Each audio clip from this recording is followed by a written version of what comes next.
slowly falling down cooler闇へ but never going back touch 向かえどうして高く上げてなお大ボーナなんてもうグッバイしょこりもなくファイナカマと Need another day I will run away from nothing no more どこまでも抗って go on 今超えてく Also ready to break it up I'm not afraid yeah break it Keep it point in the dark 自分の力に変え wipe out 今ねじ曲げる視線 I never fall in I never ever care for them 今立ち向かう and I defeat myself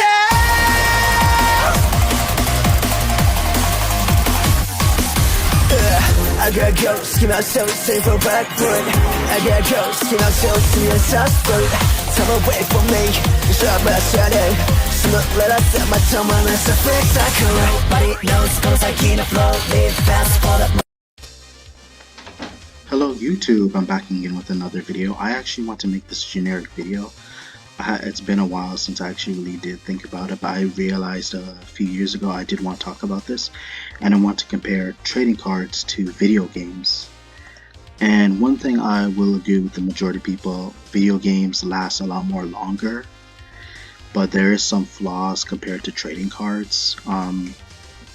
And this is very important for like selling aspect. If you're trying to like profit, I actually don't think you're gonna profit selling video games unless they're like somehow sealed, and you have to make sure the game isn't used.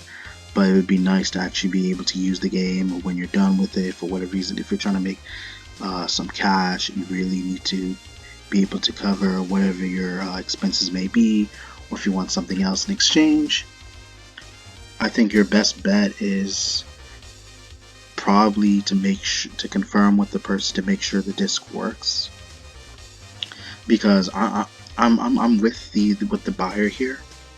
I'm with any buyer, because if I'm buying a video game, I want to make sure the game actually works. It doesn't matter if the disc is in perfect condition, because who knows, at the end of the day that disc may be broken.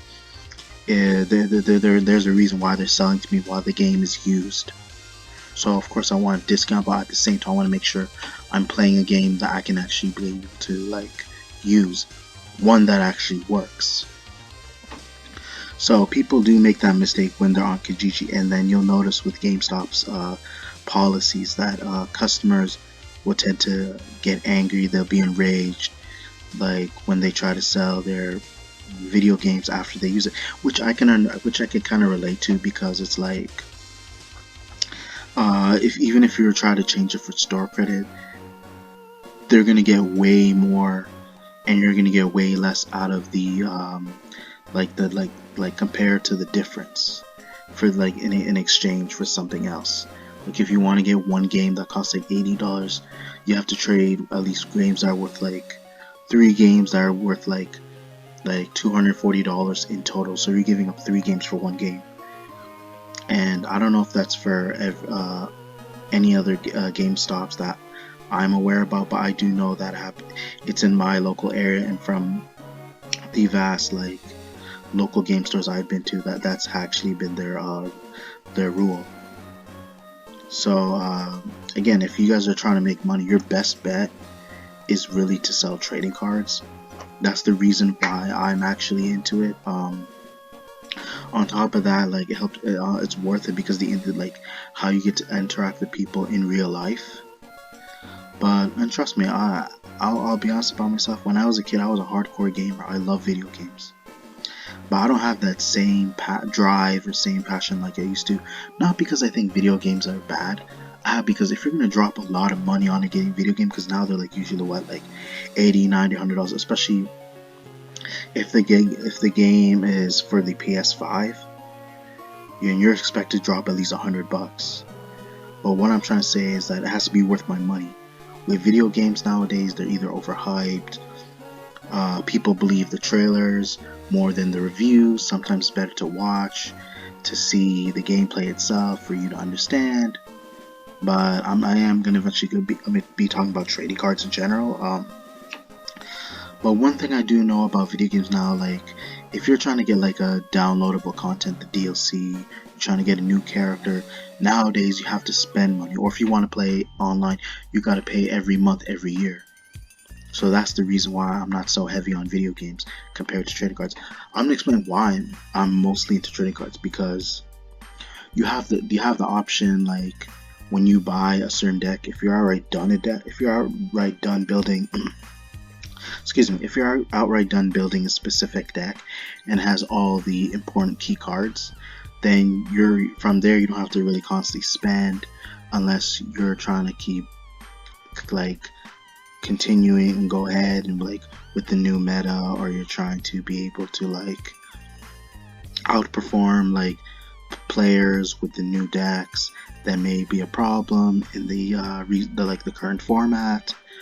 But the thing about trading cards is that you always have the option, as long as you take care of your cards, they're in top loaders, you have them in packs or whatever, sealed carefully, you have a chance at actually profiting. So sometimes what people tend to do is that even if a card is worth, it may not be worth that much right now, they wait until it holds some sort of value. They wait when the card gets hyped, or if people are desperately looking for it, the player that owns the card can somehow manage to sell the card for worth more than what it costed before. Because previously the card wasn't really seeing any play, but now since it's seeing play and it's becoming very popular, it starts to rise in the market value. But it all depends on the third market, you guys. It's not up to the seller, so people are going to be more cautious to actually look up the prices. So that you got to be aware of, because the buyer's trying to make sure that you're not trying to scam them, and which I don't blame them for. But like, excuse me. But with trading cards is that like, I feel like there's some sort of experience you can gain from playing them. You can learn to like interact with people. That's the reason why I enjoy it, is the interaction. And you feel like you accomplished something besides just playing video games. You have something to be proud of. And that's your way with coping with stress. Well, the same with video games. But with trading cards, you start to like become an influencer to the point where you can actually teach people who are new to the game, and then obviously they start to thrive as well, because you were able to like give them the right knowledge, you have the experience, tell them like the correct card choices and what cards can be played, because there is a limit of what cards can be played, because they do have rules where there are cards you can play or there are cards that are forbidden, which I'm not really going to get into because I explained it before with the ban list for those who aren't into the TCG. But it's always best to look it up online if you're getting into a certain trading card game. And again, I used to be a hardcore gamer. I used to love, I was a major fan of RPG video games. To this day, I still love. I beat almost every single Pokemon gen, like 8. If there was to be a 9, I'm not too sure. But I remember the thrill of video games, mainly when I was a kid, because that's what I really grew up on. But then when you look at video games right now, it doesn't seem worth it, because yes, if you want to play a certain game, sometimes it may be worth dropping the $80. But as a reminder, you guys, when a game is if you spend that much money on a game, eventually it's gonna go down in price. It all depends. Like usually Nintendo games, not so much, because of games like Mario, Pokemon, Legend of Zelda, Metroid, Kirby, Donkey Kong, Star Fox, whatever. Those games tend to hold their value because Nintendo games do not tend to disappoint anybody. So they're usually going to hold their market value around $65 to $80, where I'm coming from. So don't be surprised if you realize the prices don't drop when it comes to video games. But my issue is that when you drop that kind of money, I feel like in exchange you're not going to make up for the money that you spent. But again, when I was a kid, I used to love playing video games, but seeing as how costly they are, realizing that I wasn't really make too much profit, it just didn't feel worth it as an adult. But then getting to trading card games, okay, as a kid, yes, I saw I was into video games first, rather than trading cards, because trading cards, I feel like you can actually be creative, you can build a deck that you enjoy, and try to be as interesting as possible, some very unique with your card choices, and building something that you're able to like cherish, something that you can be proud of.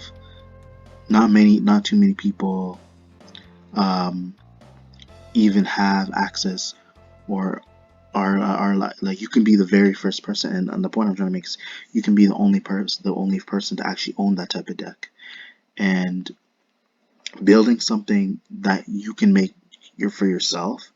Not many people have like pretty much access to.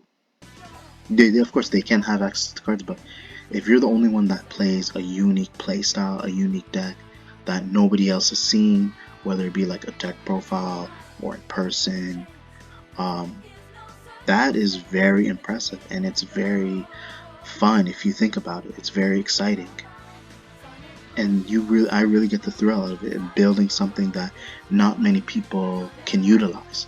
And it's for you, and then the whole purpose is for you to know your strategy, but not anybody else, so that you can catch them off guard. But with video games, and I'll say this, video games were very addicting. I can tell you, like first shooter games, like action games, and then people would be very riled up. They'll push and push to try and get to the next level in order to like be able to beat as quickly as they can to get to the next game, or to try and move on with their life.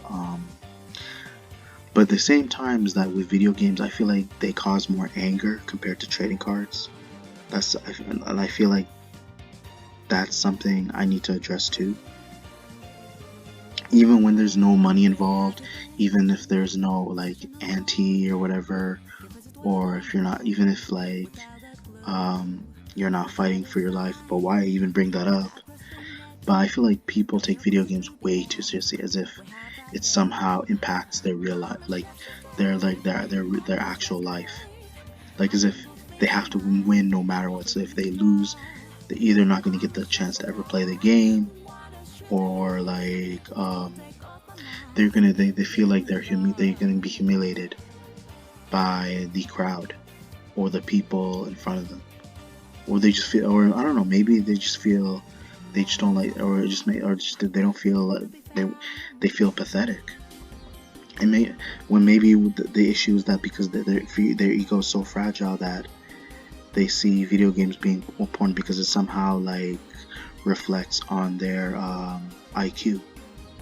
And one thing I can't say is that sometimes video games do require intelligence, but some games are if you look at video games right now, they're very simple. But at the same time, like people should, if you get angry over a video game, like, and you take it if you take it personally and you take it on a personal level, then you definitely got some mental issues, buddy. Because like it's like if you lose, just accept it. You can frown, whatever. You can look down on the ground.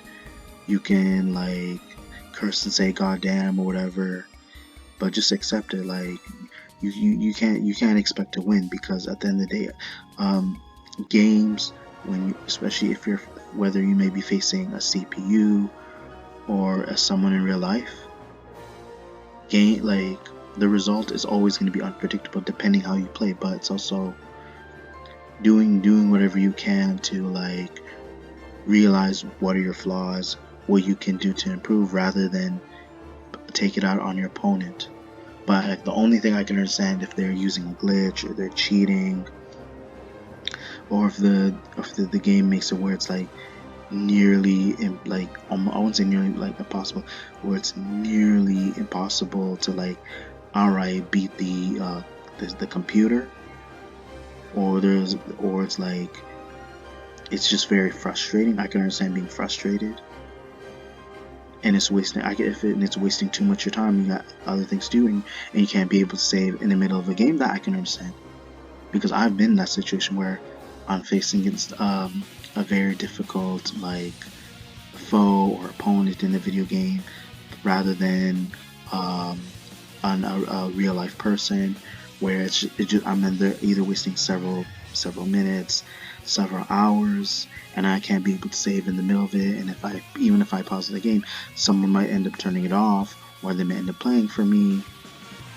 and that ends up spoiling the surprise, because I want to see what the cutscenes are after I beat that level or after I beat the boss. So there it can be very disappointing, but at the same time, it's like video games can also be very like, I wouldn't say they're like mentally bad for you. They can lead to a lot of stress depending how serious you take it. So sometimes that's why I avoid it, but unless there's a game that I like, that I feel that is worth playing, I don't try to put too much time in it. I try to do the best I can just to enjoy it. And even if I'm having trouble against a boss, you know, the best thing I do, I always either check a game guide, I either just level up my character, I work on my stats, and I try to find other ways of trying to beat the game, beat the level, whatever I can, without having to like break my games, have a rage fit, because I feel like the best way to do it is to figure out the solution. And it's either, again, I'm gonna have to repeat this for those who can't control their emotions. It's either I check the game guide, watch a walkthrough, or just try to gain as much experience as I can in order to overcome that challenge. And that's the best way to handle video games. And that's why I feel like it can be more, and I personally feel that video games can be more of a waste of time than trading cards. Even though trading cards, yes, they do take a lot of thought. You have to go to the trouble of looking for specific cards to build a deck, but it's worth the excitement, because once you actually have all the cards you need, not only does it keep you in a good mood, you don't have to stress yourself for having to buy even more cards, and you have a choice whether you want to continue playing this deck or you want to build a new deck. Whether you may have lost interest, or if you just found a new deck that might be better than the current one that you have, and it helps you elevate your game. But overall, I feel like I said enough for you guys. Hopefully you guys enjoyed the video. Be sure to check for more content later in the future. Be sure to check the notifications, comment, subscribe. Thank you. また夜が明ければお別れ夢は時幻